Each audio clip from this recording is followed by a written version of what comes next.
Sorotan Dunia Islam.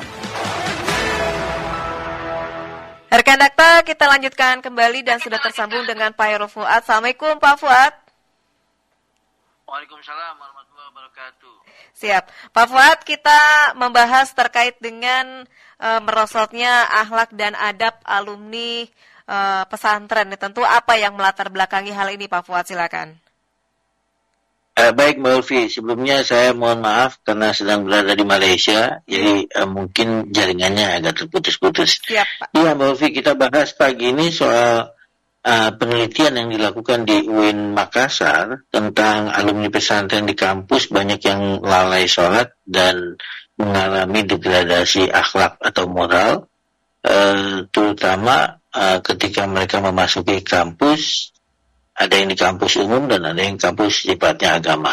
Nah, menarik memang karena begitu mereka memasuki kampus, itu seolah identitas kepesantrennya itu meredup, bahkan mungkin ada yang hilang gitu ya, sekian persen sampai 80-90%. Ini tantangan sebetulnya, baik bagi personal individu alumni itu sendiri maupun lembaga pesantren. Nah, saya menyorotinya, kalau kita lihat faktor, itu ada 3 faktor. Faktor struktural, kultural, dan personal. Mengapa alumni pesantren ini mengalami degradasi, baik dalam hal ibadah, adab, maupun terutama di kalangan yang perempuan berpakaian, gitu ya. Jadi, yang pertama, ini soal lingkungan baru, shock culture. Ada transisi disiplin ke kebebasan. Jadi di pesantren ada jadwal sholat berjamaah, tilawah, zikir, pengajian, hingga kontrol ustadz atau santri senior. Nah, alumni tidak punya ruang untuk lalai karena lingkungan kolektif memang menekan di pesantren itu yang dalam sosiologi disebut total institution, institusi total. Dari mulai bangun pagi sampai tidur itu diatur dan dikontrol oleh pesantren. Tapi di kampus kebebasan itu sangat luas. Tidak ada yang menegur jika sholat ditinggalkan misalnya. Nah, ini ada kontrol sosial yang mulai melemah bahkan menghilang. Juga tentu kita sebut dengan shock culture. Mengapa? Karena alumni menghadapi perbedaan nilai dari kultur kolektif religius ke kultur individual sekuler. Kalau kampus itu kampus yang umum. Ya, sebagian tidak siap secara mental sehingga kehilangan arah dalam mengatur ritme ibadah. Itu faktor yang pertama. Saya menambahkan faktor kedua dalam penelitian itu adalah media sosial dan budaya populer. Jadi ada distraksi digital. Waktu yang dulu habis untuk kajian kitab, hafalan Quran, kemudian tersedot dengan scrolling media sosial, hiburan daring, konten viral gitu. Karena kan ketika di pesantren itu kontrol sangat kuat. Mereka tidak memiliki kebebasan untuk mengakses media sosial ataupun gadget ya. Nah, begitu kembali ke kampus, itu mereka punya akses itu semua. Nah, media sosial membentuk juga standar baru. Jadi berpakaian modern agar dalam tanda petik diterima pergaulan. Gamis, sarung, simbol kesederhanaan itu perlahan ditinggalkan karena memasuki yang disebut dengan lingkungan atau habitus yang baru. Jadi ada proses mengkonsumsi mendapatkan mengadopsi gaya hidup yang lumayan konsumtif. Alumni yang dulu terbiasa hidup sederhana justru terdorong mengikuti gaya hidup hedonis yang dipromosikan lewat iklan, influencer gitu. Karena kan media sosial itu luar biasa expose-nya gitu ya. Nah, itu 2 faktor soal lingkungan sosialnya. Kemudian yang kedua soal media sosial karena gadget itu. Yang ketiga, saya kira ketiadaan komunitas penopang. Jadi hilang pesantren kan komunitas total yang saya sebut tadi total institution. Membentuk perilaku dari bangun tidur sampai tidur lagi. Nah, begitu masuk kampus, ikatan itu lenyap, hilang. Jadi kontrol sosialnya itu bukan hanya melemah, memang hilang sama sekali, gitu ya. Dan tidak ada organisasi alternatif yang memadai di kampus itu. tidak semua kampus menyediakan lembaga dakwah kampus ya yang kuat. Akibatnya alumni kehilangan jejaring untuk melestarikan kebiasaan religius itu. Yeah. Jadi dia tidak ada organisasi penggantinya. Kalau di yang saya maksudkan organisasi pengganti itu ketika di sana kan ada aturan, ada pengawasnya, ada komunitasnya gitu. Begitu masuk kampus aturan itu tidak ada gitu. Kecuali kalau mereka tuh masuk secara sukarela, masuk lembaga dakwah kampus, itu akan mendapatkan pengganti. Komunitasnya ada, pengawal mentornya ada, kemudian aktivitasnya juga ada. Itu yang saya sebut dengan faktor kultural dan faktor struktural. Yang selanjutnya adalah faktor personal. Jadi ketika di pesantren itu ada indikasi bahwa sebagian alumni itu patuh beribadah karena takut hukuman atau malu pada ustadz, bukan karena pemahaman mendalam. Nah begitu kontrol hilang, motivasi runtuh. Saya kira hampir bisa dianggap wajar semua anak-anak yang masuk pesantren, gitu ya, dalam tanda petik terpaksa atau kemauan orang tuanya. Gitu. Nah di pesantren itu kan mestinya proses menetralkan yang tadinya terpaksa, yang tadinya disuruh orang tua, itu mestinya bisa dinetralkan dengan membangun kesadaran baru. Nah mungkin sebagian pesantren tidak tuntas melakukan netralisasi itu, sehingga sebagian santri itu tetap membawa itu dalam praktek ibadah kesehariannya. Ya tetap motivasinya tidak terbangun. Kalaupun ada tidak begitu kuat gitu.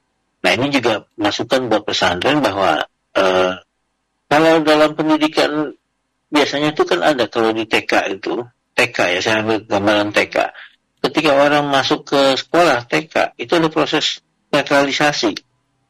Emosi yang di rumah dihilangkan, diperbaiki sebelum benar-benar masuk belajar secara gembira, secara kondusif. Nah ini juga sama harusnya pesantren. Selama 6 tahun atau selama 3 tahun harusnya ada proses netralisasi, karena dia akan masuk ke dunia kampus yang memang konteksnya sangat berbeda. Itu lingkungannya sangat berbeda.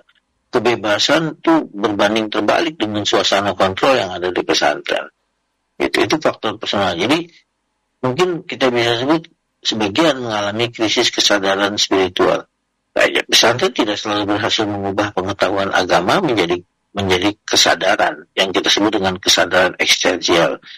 Jadi akibatnya ya alumni mengalami kekosongan ketika menghadapi dunia yang lebih plural. Kan ketika di pesantren itu ya sifat identitas santri itu jelas, homogen gitu ya, dan penuh dengan glora. Begitu masuk ke kampus, identitasnya itu plural, udah banyak ideologi macam-macam. Yang tadinya laki-laki hanya melihat berpakaian sederhana, begitu masuk kampus pakaiannya sudah beragam. Yang perempuan juga sama, pakaian seragam, begitu masuk kampus beragam itu cara berpakaiannya, jenis-jenis kerudungnya, jenis cara berpakaiannya, dan langsung dikonfrontasi dengan konteks perempuan-perempuan yang bahkan tidak berkerudung, agamanya berbeda, gitu ya. Pengawas juga tidak ada, komunitas tidak ada. Jadi ini faktor yang cukup memberikan tekanan kepada individu. Belum lagi faktor akademik dan tekanan kampus, tugas kuliah, organisasi mahasiswa, kesibukan kampus yang dijadikan alasan meninggalkan sholat atau ibadah sunnah. Saya yakin banyak santri yang masih menjaga sholat, jaga sholat berjamaah. Tapi tentu berbeda ketika lingkungan itu ada pengawas, ada sanksi, dengan lingkungan yang tidak ada pengawas, tidak ada sanksi. Nah, kemudian yang kedua, yang mungkin agak parah, kalau dalam studi yang di UIN Makassar itu ada beberapa santri yang bahkan meninggalkan sholat. Iya, meninggalkan sholat, dan sholat hanya ketika butuh saja. Nah, saya kira ini agak parah. Parah dalam artian ini berbanding terbalik 180 derajat gitu. Nah, itu belum selesai saya kira proses internalisasi nilai dan norma tentang kesadaran beragama. Dan saya tambahkan satu lagi, ya kurangnya pendampingan pasca pesantren. Tentu pesantren akan mengatakan, ya kami hanya mendidik di pesantren, setelah itu lepas. Tapi kalau dalam konteks dakwah, harusnya ada bridging, gitu ya. Ya kalau orang jualan tuh ada after sale care. Benar-benar. Kan kalau kita ke perusahaan otomotif, kita servis, itu ditelepon berkali-kali. Gimana Pak, ada keluhan, gitu. Ada masalah lagi, terus di WA terus. Nah itu untuk menghubungkan, ada macam loyalitas. Saya kira pesantren perlu juga mengadopsi model begitu. Jadi ada pendampingan pasca pesantren yang kita sebut misalnya aftercare. Pesantren jarang menyiapkan program pendampingan alumni di dunia kampus. Ya, padahal masa transisi adalah fase yang paling rentan. Gitu ya. Jadi perlu, kalau istilahnya mungkin diperlukan alumni homecoming gitu, kembali ke pesantren, panggilan, atau mungkin juga mereka punya agensi, punya agen gitu ya. Jadi selalu terhubung. Nah, saya kira mungkin kebanyakan pesantren sudah luar biasa berusaha. Tapi kalau boleh ditambahkan sedikit lagi, ada semacam kepedulian aftercare. Jadi setelah jadi alumni, didata kembali, kemudian ya, karena konteksnya kan kalau pesantren bukan hanya sebagai lembaga pendidikan, kita konteksnya dakwah. Dakwah itu tidak akan pernah berhenti. Dakwah itu harus berkesinambungan. Saya kira itu Mbak Ulfi, kalau bicara soal faktor mengapa kemudian terjadi penurunan atau degradasi soal ibadah, soal adab, dan juga soal berpakaian. Iya. Gitu. Baik, Pak Fuad, mungkin ada beberapa kampus ya istilahnya yang bisa menyalurkan mereka ya. Mungkin kalau dari kampus A ada lembaga A yang memang bekerja sama. Itu kan mungkin hanya sebagian saja. Bagaimana kalau lintas dari kampus A kemudian ke wadah B? Itu apakah bisa? Dan bisakah dirinya si alumni ini menyesuaikan dengan yang baru ini kan? Apakah juga ada kemampuan dari si alumni untuk bisa menyalurkan ilmu apa yang mereka sudah dapatkan selama di pesantren kampus tersebut? Nah, itu yang disayangkan, Mbak Ulfi.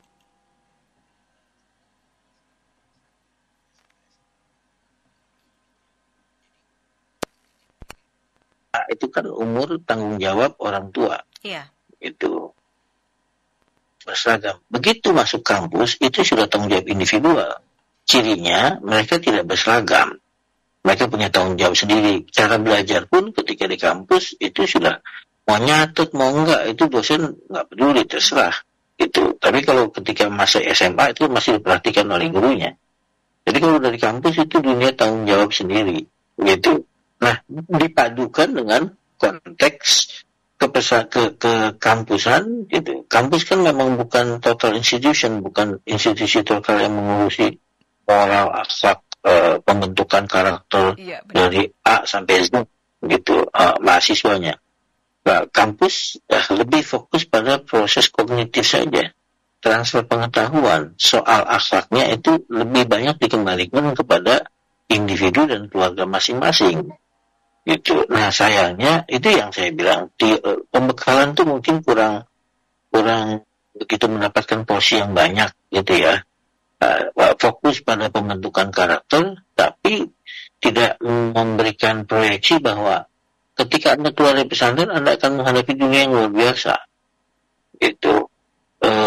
Di sini Anda baca kitab tiap hari, waktu tertata, dengan harapan ketika keluar kan terbiasa.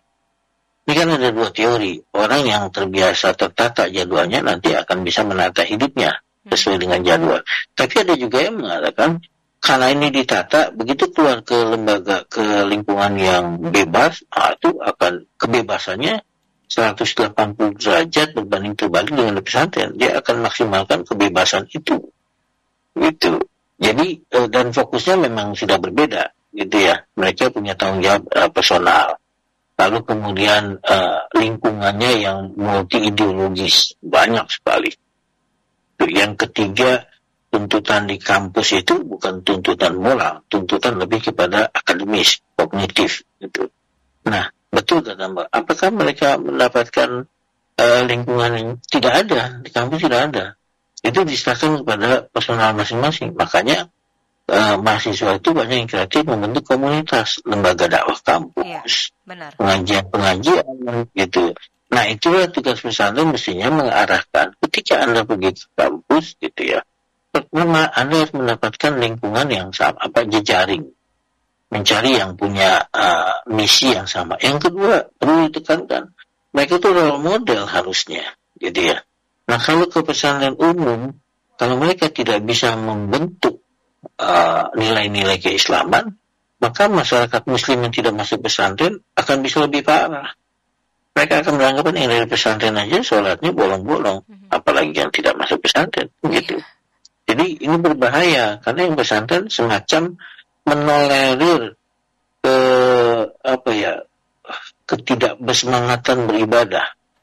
Gitu. Padahal mereka mestinya jadi prime mover untuk ini loh, sebagai muslim ada proses islamisasi di kampus, masjidnya dihidupkan, kemudian kehidupannya dengan idiom-idiom keislaman. Yang terjadi malah sebaliknya. Ini banyak identitas santri itu yang justru disembunyikan atau merasa minder. Gitu. Santri itu merasa minder. Ketika di pesantren itu kan mereka homogen, mayoritas semua. Begitu masuk ke kampus, budaya ataupun yang kita sebut identitas kesantren itu minoritas, sehingga mereka menjadi minder. Nah, ketika orang minder itu kan akan malah terbalik. Itu dia akan mengadopsi budaya mayoritas yang ada di kampus, berpakaian dengan ciri kemodernan, gitu. Lalu kemudian gaya hidupnya juga menyesuaikan dengan dunia kampus. Jadi berlomba-lomba yang hedonis, yang modern, yang kelihatan cerdas, itu menurut mereka berbanding terbalik dengan identitas santri yang terlalu sederhana, kemudian tidak punya confidence, minoritas. Itu Mbak Ulfi. Jadi pesan santri harus dibekali bahwa Anda harus jadi role model, lalu kemudian harus menjadi pionir untuk membentuk komunitas. Menopang. Kita tidak bisa mengharapkan kampus.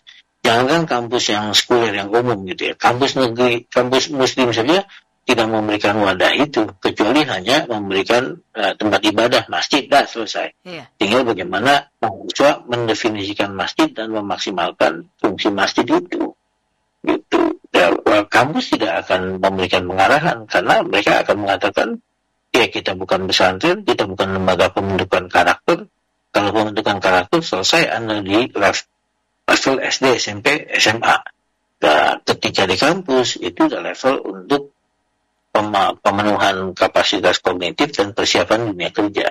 Saya kira itu tantangannya, Mbak. Ya, dan ini amat disayangkan karena kayaknya kalau setelah lulus begitu saja diloskan, ilmu mereka akan sia-sia. Kita juga nggak dapat manfaatnya, mereka juga nggak ada manfaatnya, begitu ya Pak ya?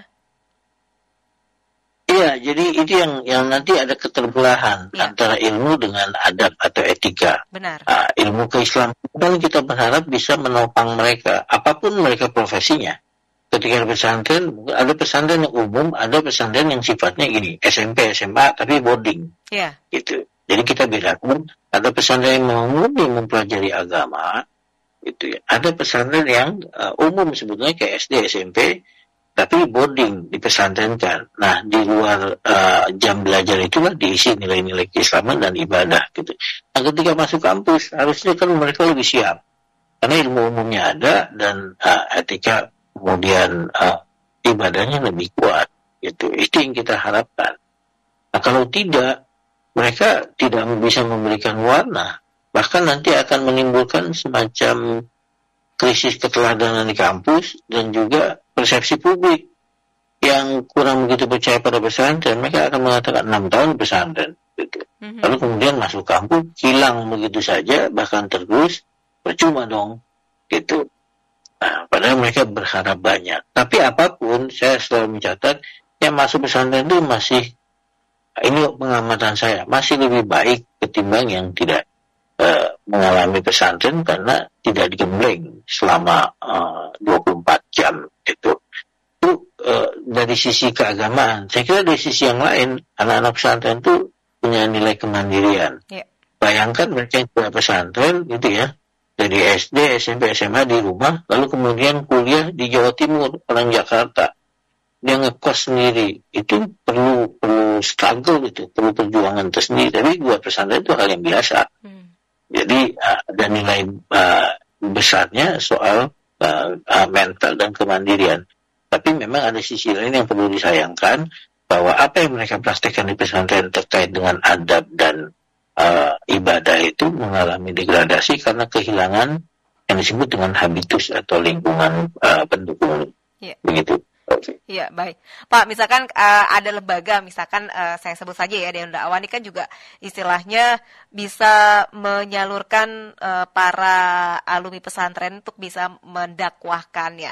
Apakah ini juga mungkin bisa mencari alumni-alumni ataupun bekerja sama dengan pesantren agar nantinya mereka ini lebih terarah begitu, Pak? Bagus Mbak Ulfi, catatan itu menarik ya, saya sangat mendukung. Di zaman Pak Nasir dulu itu, Dewan Dakwah itu goes to campus, masuk ke kampus-kampus umum gitu ya, meskipun penggeraknya itu bukan alumni pesantren, tapi memberikan pembinaan di masjid-masjid kampus, dan itu berhasil. Ketika secara politik ditekan, justru malah mereka bisa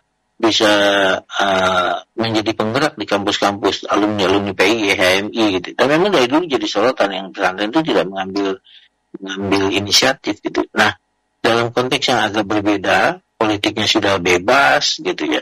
Justru malah mereka mengalami masalah, keterpurukan, kehilangan identitas kesantrennya. Saya sepakat dan setuju bahwa lembaga-lembaga Muhammadiyah, NU, kemudian PESIS, terutama NU ya, yang banyak membina pesantren gitu, dan juga Dewan Dakwah, itu bisa memfokuskan ataupun memberikan porsi yang cukup bagaimana proses transformasi anak-anak yang dari pesantren itu menjadi santri kemudian ke kampus. Ini penelitian yang baik di UIN itu bisa mengcapture ada perubahan sikap, ada perubahan perilaku gitu ketika mereka di pesantren dengan ketika di kampus. Kan alangkah dahsyatnya kalau mereka bisa mengaplikasikan ilmunya, baik secara personal maupun secara kolektif di kampus, bisa mengajak yang lain. Gitu ya. Kalau tidak, ya mereka ya bukan cuma kehilangan identitas, tapi tidak bisa memberikan pengaruh sebagai pionir. Gitu. Mungkin perlu ada kajian di pesantren-pesantren soal kepemimpinan, soal leadership, soal keorganisasian itu lebih ditekankan. Bukan hanya sekedar soal ilmu agama dan adab. Karena ketika mereka keluar dari itu, masuk kampus, itu dunianya akan sangat berbeda. Begitu Mbak Ulfi. Ya, baik. Jadi bisa bekerja sama dengan kampus. Kan kalau Dewan Dakwah pasti contohnya aja ya, dari kampus Muhammad Nasir atau yang ada di Bekasi kan juga mereka bekerja sama memang sudah masuk. Tapi kan kita bisa keliling kampus misalkan untuk mencari bibit-bibit yang nantinya bisa memberikan kontribusi untuk bangsa ini dalam syiar agama ya Pak? Iya betul Mbak Ovi. Mungkin diawali dengan pemetaan. Jadi ya mana yang akan mulai dari kampus yang agama, kampus yang kader, kampus yang umum, gitu ya, kampus yang non-muslim, kan bisa kita kategorikan. Ada kampus Islam yang kader itu mungkin relatif lebih mudah. STID Muhammad Nasir kalau di Bekasi, yang lebih pesantren itu hampir nyambung, gitu ya, kulturnya. Lalu kemudian ada pesantren Islam seperti UIN, gitu ya, yang ya juga beragam cara pola pikirnya, lebih ini problem lebih kepada para dosennya yang mungkin ada pemikiran baru di luar, belajar di barat. Nah itu yang kurang klop dengan lingkungan pesantren, sehingga banyak anak pesantren yang kaget secara pemikiran. Kalau yang di UIN itu lebih sifatnya soal pemikiran, soal ibadahnya mungkin masih terjaga. Nah ketiga, pesantren yang umum, kampus negeri. Kampus negeri itu kan ya kontestasinya bebas siapa saja, gitu ya. Dan yang keempat, tidak menutup kemungkinan ada santri-santri yang masuk kampus-kampus yang non-muslim, yang coraknya ada Katolik, Kristen, dan macam-macam. Ya itu tantangannya lebih besar. Benar. Itu dan yang kelima mungkin lebih berat lagi mereka yang langsung ke luar negeri. ke Australia, ke Amerika, ke Inggris, ke Prancis, itu akan lebih berat lagi, gitu ya. Karena minoritasnya itu bukan lagi double, triple. Sebagai orang asing, sebagai minoritas, dan sebagai santri di kampus yang memang sangat asing bicara tentang nilai-nilai. Begitu. Baik. Terima kasih Pak Fuad sudah berbincang bersama Dakta di pagi ini. Semoga segala urusan di Malaysia dimudahkan oleh Allah. Terima kasih. Assalamualaikum warahmatullahi wabarakatuh. Waalaikumsalam warahmatullahi wabarakatuh. Terima kasih doanya. Semoga semua kita lancar, Mbak Alfi. Amin, insya Allah. Terima kasih. Sorotan Dunia Islam. Rekan Dakta, demikian Sorotan Dunia Islam pada hari ini dari Dewan Dakwah Islamiyah Indonesia Kota Bekasi dengan Hairul Fuad.